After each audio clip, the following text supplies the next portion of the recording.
Veselu skaitļu saskaitīšana uz skaitļu ases ļauj saprast, kā matemātiskās darbības ietekmē skaitļus. Ja mums ir skaitlis 2 un mēs tam pieskaitām skaitli 5, mēs sākam ar punktu, kas atrodas pie 2 uz skaitļu ases. Pieskaitot 5, mēs pārvietojamies pa skaitļu asi pa labi 5 vienības, tādējādi nonākot pie 7. Tātad 2 plus 5 ir 7.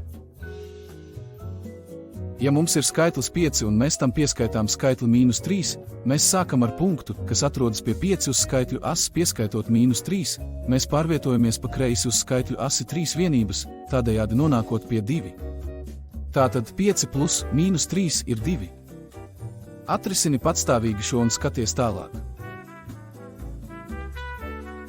Ja mums ir skaitlis -2 un mēs tam pieskaitām skaitli -3, mēs sākam ar punktu, kas atrodas pie -2 uz skaitļu ases. Kad pieskaitot -3, mēs pārvietojamies vēl tālāk pa kreisi uz skaitļu asi 3 vienības, tādējādi nonākot pie -5. Tātad -2 plus -3 ir -5. Šo tu noteikti neatrisināsi. Nu labi.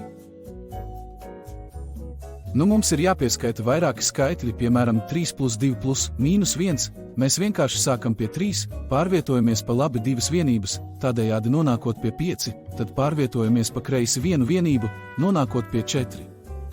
Tātad 3 plus 2 plus -1 ir 4. Atceries, ka veseli skaitļi var būt gan pozitīvi, gan negatīvi, un uz skaitļu ases pozitīvie skaitļi atrodas pa labi no 0, bet negatīvie pa kreisi no 0. Pievienojot pozitīvus skaitļus, mēs pārvietojamies pa labi, pievienojot negatīvus skaitļus, mēs pārvietojamies pa kreisi. Ja tas izklausās apnicīgi, tas labi, tātad kaut ko no matemātikas jau saproti.